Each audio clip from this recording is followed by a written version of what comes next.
No programa de hoje, seguimos trazendo matérias que nossos profissionais trouxeram diretamente de suas casas, assim como conteúdos que já tínhamos gravado antes do período de isolamento social.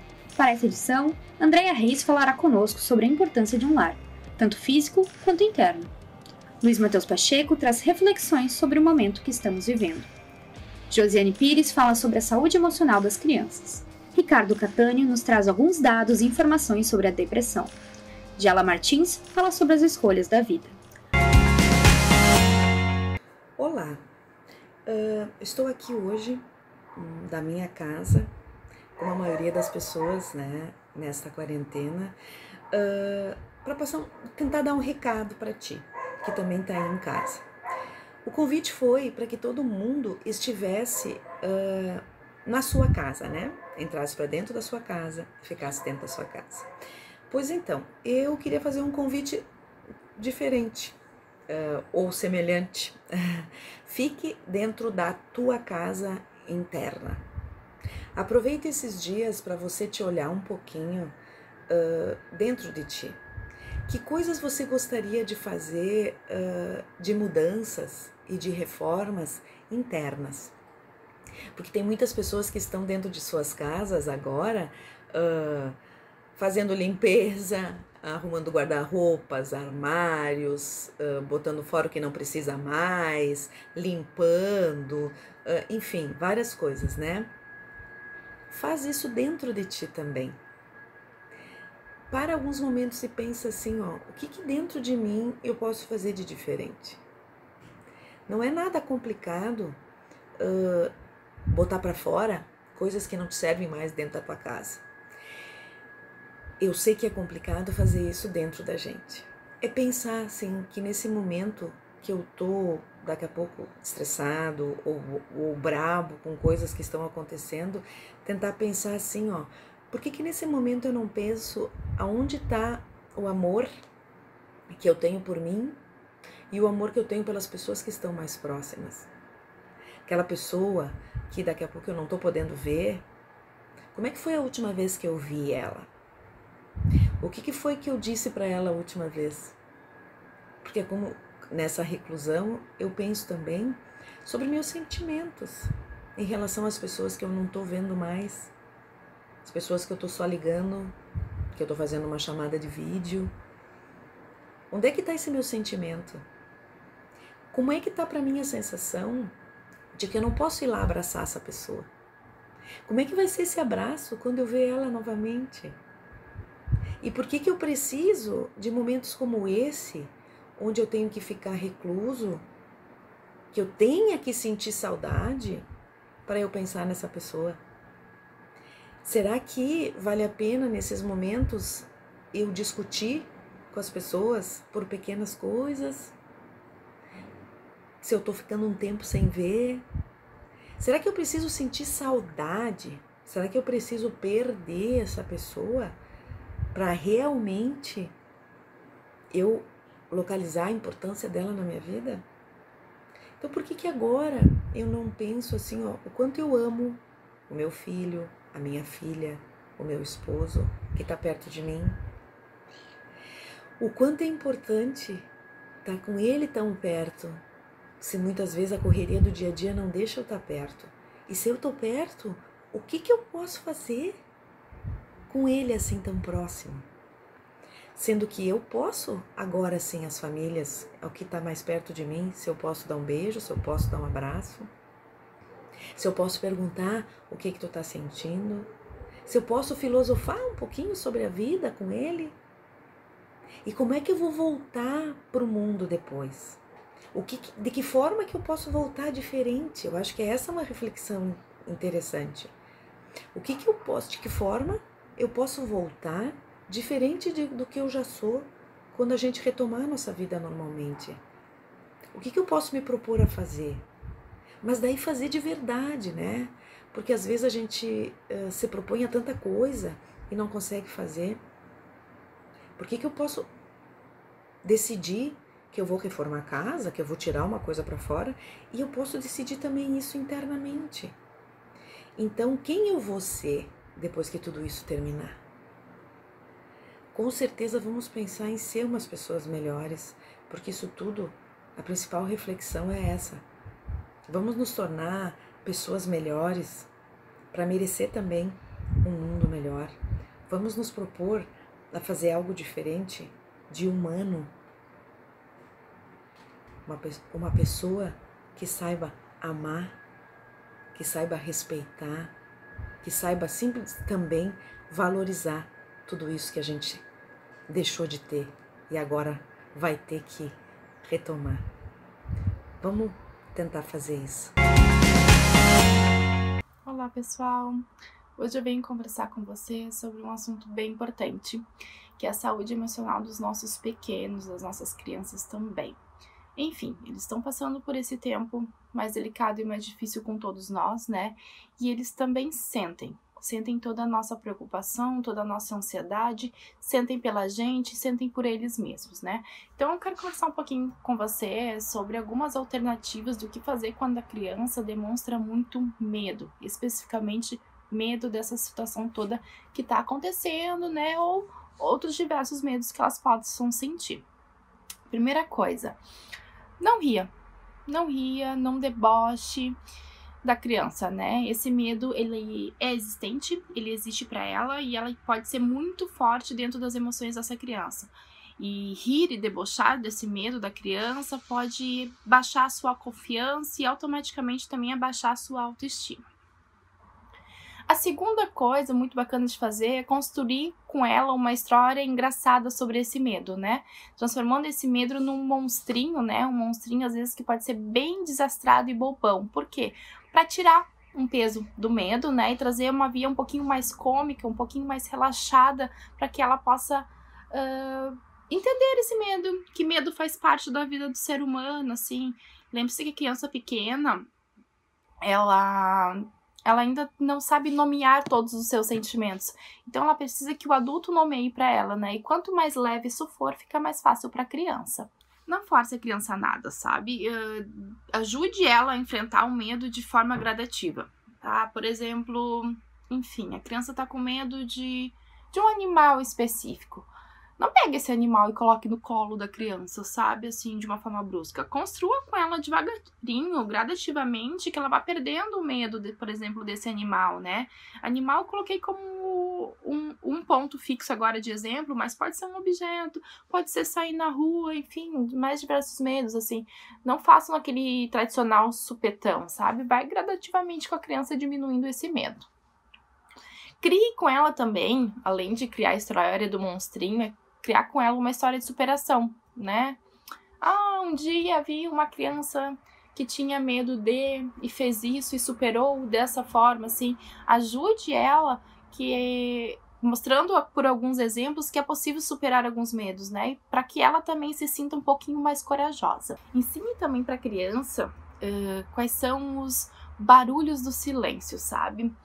O medo, por algumas questões psíquicas, ele tende a ficar mais forte quando ficamos em silêncio. Por quê? Porque é o momento que nos oportunizamos a ficar conosco, né? Só com nós. Então a gente acaba ficando só com os nossos medos pessoais. Isso acontece com a criança também. Então ensine para ela, né, de forma leve e gradativa, que ela possa também ficar em silêncio e enfrentar um pouquinho os seus medos. Então é isso, pessoal. Assim, espero ter ajudado um pouquinho vocês. Essas dicas servem para as crianças, mas também servem para nós adultos, tá bom?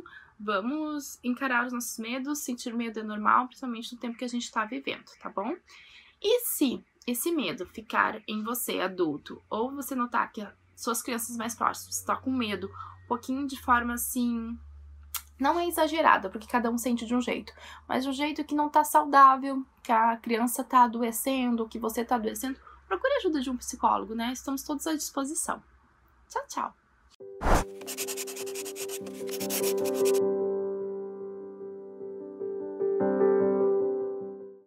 Olá! A psicodica de hoje é especialmente para amantes da psicologia, sejam eles profissionais ou ainda estudantes. A minha dica de hoje é sobre esse livro aqui, né, que ele foi escrito então pelo Násio, que é um psicanalista muito interessante. Ele é lacaniano, mas a escrita dele é super acessível, e o nome do livro então é Sim, a Psicanálise Cura. né? Eu sou suspeita para falar, porque adoro psicanálise, é a abordagem que eu trabalho, que eu me identifico.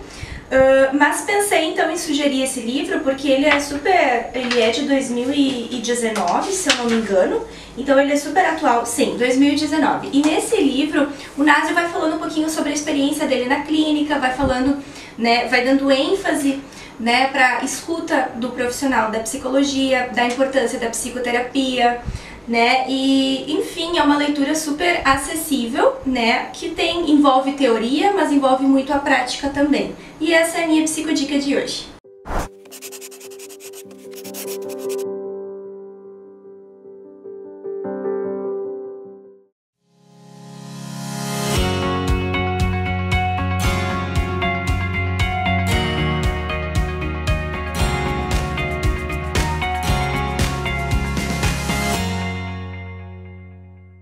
A Exatos começou de um sonho de poder ser um diferencial por onde eu passava. E foi assim que ela surgiu, trabalhando na Prefeitura de Estância Velha, onde o senhor Ivo Jacinto Baumgratz me convidou para fazer a contabilidade dele. E hoje, 30 anos depois, temos nossa nova sede em Estância Velha, com 1.800 metros quadrados, para atender nossos 600 clientes em toda a região.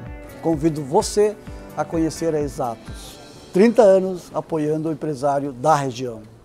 Cursão do Fabão desde 1993, formando alunos e preparando pessoas para o mercado de trabalho. Top of Mind no segmento de cursos preparatórios desde 2016, o Cursão do Fabão conta hoje com 10 aulas para aulas particulares e cursos para pequenos grupos com até 30 pessoas.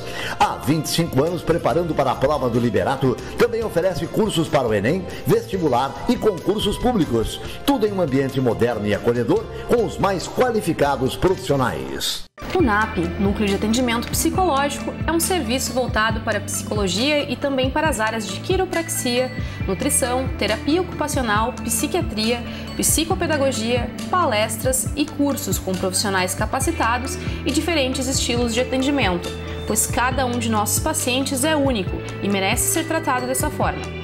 Aqui você encontra os mais modernos tratamentos que o mercado oferece, uma plataforma inovadora de realidade virtual para fobias, ansiedades e transtornos. O NAP oferece ainda convênio para empresas e o Clínica Escola.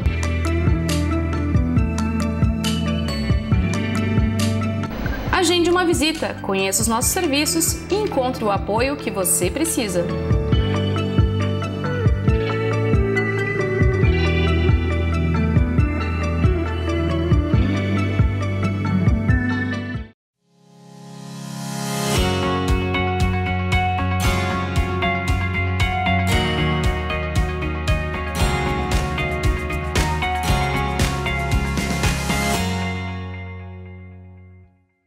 Oi pessoal, hoje eu quero falar com vocês sobre algo muito sério, sobre cuidados com o coronavírus. Eu sei que todo mundo já deve estar meio cheio, né, de escutar esse tipo de coisa, mas hoje eu quero falar sobre um outro tipo de cuidado, além de lavar as mãos, os cuidados com higiene, do isolamento. Eu quero falar sobre os cuidados com a saúde mental, até mesmo porque com esse clima de tensão, com o isolamento social que a gente está sendo imposto nesse momento, a nossa saúde mental tende a ficar um pouco afetada. Mas o que fazer para reduzir o impacto disso na gente? Bom, a minha primeira dica para vocês é tomar um pouco de cuidado com o excesso de notícias. Primeiramente, claro, acho que vale pensar na fonte das notícias, poder evitar um pouco essas correntes de WhatsApp. Eu, por exemplo, recebi diversas catastróficas, inclusive falando sobre coisas que causariam morte, com notícias relacionadas a outros eventos, e é bastante importante a gente poder cuidar e pensar quais fontes são fidedignas, quais fontes a gente pode confiar, mas também com excesso de notícias, porque a tendência nesse momento é que a gente queira ficar o tempo todo ligado no que está acontecendo, a quantas vai a disseminação desse vírus, e o excesso de notícias pode fazer com que a gente fique mais tenso, pode fazer com que a gente fique mais estressado. Então eu recomendo para você que está escutando poder talvez escolher um momento do dia para poder se informar, mas escolher um momento, por exemplo, no início da manhã, ou no final do dia, ou no meio do dia, mas que seja um ou poucos momentos, para que se reduza um pouco a quantidade, né, de informação que se recebe sobre isso. Vale lembrar que o estresse, ele acaba influenciando diretamente na nossa imunidade. Então, quando a gente reduz ou busca reduzir o estresse, a gente está também contribuindo para que a nossa imunidade esteja mais alta e que a gente sofra menos impactos, caso seja necessário. A segunda coisa é talvez poder utilizar esse tempo a mais que a gente está tendo agora para aprender algo novo. Por que não? Diversas universidades do mundo estão abrindo para disponibilizar cursos online que você pode fazer diretamente de casa, cursos com certificado. Harvard, por exemplo, é uma universidade que está aí com diversos cursos que você pode aproveitar completamente de graça e com certificado. Já pensou como ficaria o seu currículo com um curso de Harvard? É bem legal, eu mesmo estou pensando em fazer. Para além disso, por que não aproveitar esse tempo para fazer algum tipo de exercício físico em casa? Os exercícios físicos, eles têm um impacto na nossa saúde física, na nossa imunidade, mas também na nossa saúde mental. Porque quando a gente faz algum tipo de exercício, a gente libera substâncias que acabam auxiliando o nosso corpo a gente se sentir melhor. Mas vale aqui um cuidado também, para não exagerar, para procurar talvez um aplicativo, procurar algo que esteja adequado para o seu nível também de resistência física e de preparo físico, porque a gente também não quer causar nenhum tipo de acidente ou precisar de um médico, né? Enfim, por outra razão no meio desse momento que a gente está vivendo.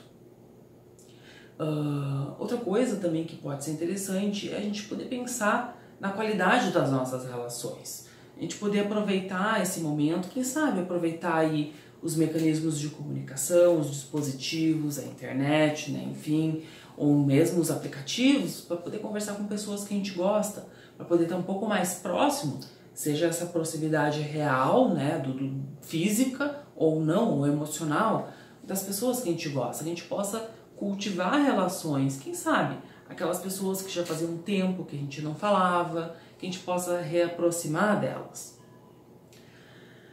A minha próxima dica é talvez utilizar esse tempo para assistir alguma série ou algum filme ou algo que você tenha interesse, algo que você queria, que estava na sua lista. E se você não tem ideia nenhuma, vale pensar que o NAP, aqui no programa do NAP TV, você sempre encontra uma psicodica.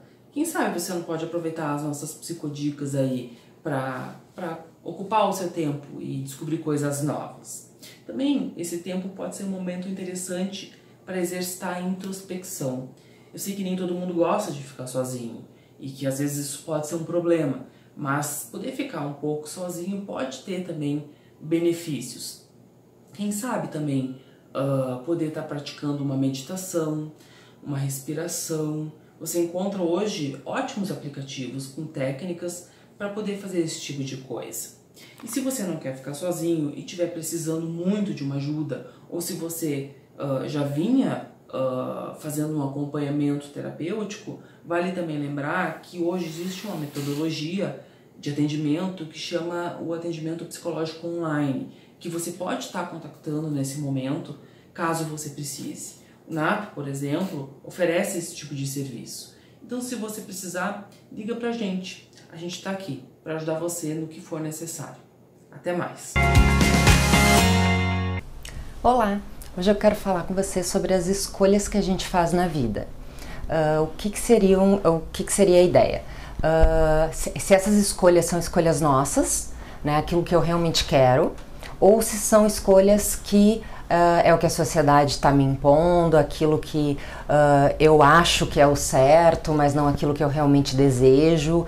E também a questão do imediatismo, o quanto eu consigo esperar, aguardar até eu conseguir aquilo que eu desejo, ou se eu não estou conseguindo lidar e acaba sendo uma escolha através do imediatismo. Tem muitas pessoas que estão vivendo nesse imediatismo e acabam não se questionando, né? Que essa é a grande questão, né? Se questionar se aquilo é o que eu quero e o quanto eu vou conseguir lidar né, para conseguir esperar, lidar com a frustração de muitas vezes ter que abrir mão de alguma coisa, se isso vai me gerar algum sofrimento, enfim, quero fazer um curso, isso vai levar 4, 5 anos, eu vou conseguir esperar esse tempo para poder fazer aquilo que eu realmente quero, ou daqui a pouco eu vou fazer um cursinho da moda porque estão dizendo que é legal, mas é mais rápido e eu no fundo não é o que eu quero.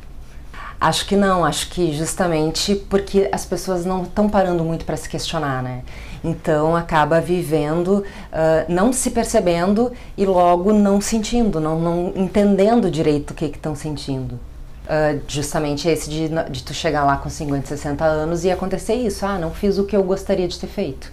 Né? E ok, tudo bem, né? De aí se refazer e pensar de novo, mas por que não a gente já começar a fazer isso agora, né?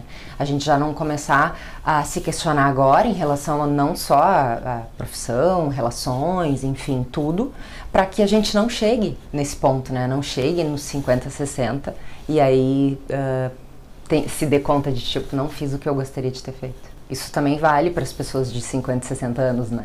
Vale para todo mundo, né? De mudar tudo, de se questionar, mas acho que a minha proposta é justamente para que a gente pense sobre isso o quanto antes, né?